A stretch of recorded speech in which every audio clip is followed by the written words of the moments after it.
Hi guys, welcome to our YouTube channel Educators. We create educational videos. So अब अपन forms of work complete कर चुके हैं. Then अब अपन स्टार्ट करते हैं past tense. Simple past tense का अगर अपन देखें कि डेफिनेशन क्या है, वो है if anything happens in the past. कुछ भी चीज जो पास्ट में हुई हो at a particular time should be mentioned.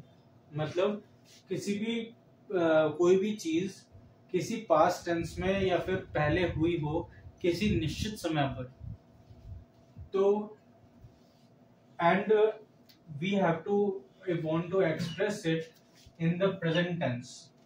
अगर आप उसको चाहते हो कि आप प्रेजेंट टेंस में उसको एक्सप्रेस करना चाहते हो कि हाँ उस दिन ये और ये बात हुई थी, तो अपन सिंपल पास्ट टेंस का यूज करते हैं. Then we use simple past tense. If anything happens in the past at a particular time is the most important thing, and you want to express it in the present tense. अगर आप उसको express करना चाहते हो present tense में, तो अपन past tense use करते हैं. Then the next thing is Rachna. That means how we form the sentence. Subject, verb की second form, that is second form, first form, second form, third form, जो कि अपन ने forms of verb में पढ़ा है. Then phase of sentence. अब example के तौर पे अपन देखते हैं he came. अपन ने लास्ट टाइम पढ़ा था come came, तो he came. He went, go went gone. She forgot, forget forgot. Let's make some more sentences. अब कुछ सेंटेंस बनाते हैं. I got up at 3:30 today. तो टाइम मेंशन्ड है, तो पास्ट टेंस में ज्यादातर टाइम मेंशन्ड होता है और टाइम मेंशन करना ही पड़ता है. और कुछ और सेंटेंस भी बनते हैं जिसमें टाइम मेंशन नहीं होता है, बट मोस्टली कोई पर्टिकुलर समय पर जो काम हुआ होता है या फिर हुआ है, उसको दर्शाने के लिए पास्ट टेंस यूज होता है. तो आई गॉट, यहाँ पर verb change, that is second form. Got, get, got. I got up at 3:30 today.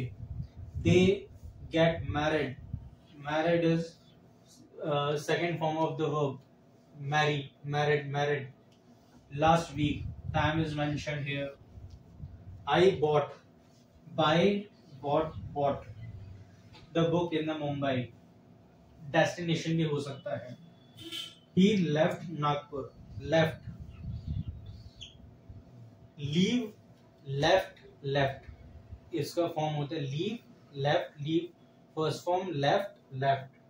Nagpur 10 years ago. इधर भी इसने टाइम मेंशन किया है. अब ये तो अपन के कुछ सेंटेंस हो गए जो कि अपन ने पास्ट टेंस में बनाए हैं. अब बात करते हैं रूल नंबर 1 की. इसके 2 रूल हैं जो कि आपको बाय हार्ट लर्न कर लोगे तो पास्ट टेंस में कभी गड़बड़ नहीं होगी. अब इसकी डेफिनेशन ये है, if you want to express your views and what you think about it. अगर अपन को कोई चीज एक्सप्रेस करनी है और अपन चाहते हैं कि या फिर अपन के व्यूज या अपन के ओपिनियंस उस चीज से रिलेटेड, तो अपन पास्ट टेंस के यूज करते हैं. Then you use past tense in that case. तो इसकी डेफिनेशन क्या हुई, if you want to express your views and what you think about it. कोई भी चीज के बारे में आपको ओपिनियन, व्यू या फिर आपको क्या लगता है उस चीज के बारे में, तो पास्ट टेंस का यूज करते हैं. अब इसका एग्जांपल से समझते हैं. For example, he wanted my advice. He wanted second form of the verb. He wanted my advice. He needed some more money. Needed some more money. तो यहाँ पर बात क्या हो रही है, कुछ अपन एक्सप्रेस कर रहे हैं अपन के views and opinions. He certainly deserved the prize. Deserved the prize. यहाँ पर अपन ने ये ओपिनियन करा कि हाँ उसको ये चीज जीतनी चाहिए या फिर उसको ये चीज मिलना चाहिए, तो अपन अपना ओपिनियन जो भी होता है उसको एक्सप्रेस करने के लिए अपन पास्ट टेंस का यूज करते हैं। ये अपन का फर्स्ट रूल है। तो अब अपन सेकंड रूल देखते हैं। सेकंड रूल क्या कहता है, if you want to express your habits, आपको अगर हैबिट्स के बारे में बताना है तो in that case we use past tense. हमेशा अगर कोई भी हैबिट आपकी हो, हॉबी हो या हैबिट हो, कोई भी चीज टाइप की हो, तो पास्ट टेंस हमेशा यूज होता है। ये सेकंड रूल है। फर्स्ट रूल अपन ने देख लिया था जिसमें आपको अपने ओपिनियन के बारे में बताना था, या फिर अगर आपको कुछ लगता है कि हाँ ये चीज इम्पोर्टेंट है या फिर ये चीज उसको करनी चाहिए थी या ये चीज होनी चाहिए थी या उसको ये चीज मिलनी चाहिए थी, तो वो फर्स्ट रूल हुआ पास्ट टेंस का। ये सेकंड रूल है पास्ट टेंस का जिसमें आता है कि आप एक्सप्रेस कर सकते हो अपनी हैबिट्स को।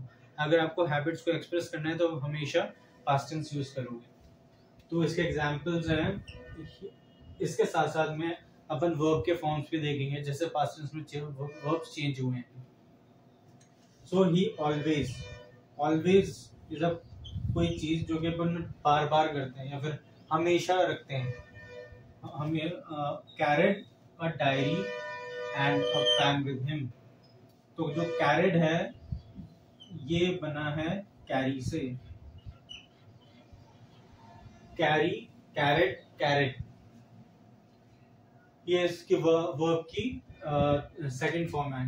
Carry, carried, carried. She always, again always, wore, ये वर्ब की सेकंड फॉर्म है। ब्लैक क्लोथ्स, वो हमेशा काले काले रंग के कपड़े पहनता है।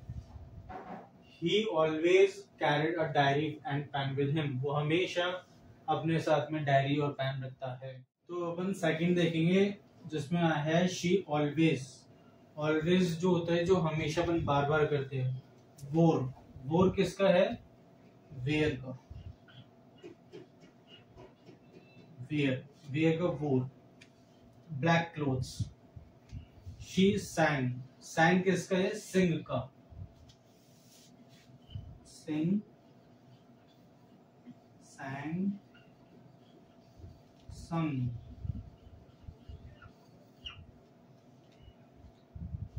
Then they live together, ate, eat का है, ate together and work together, work, work का,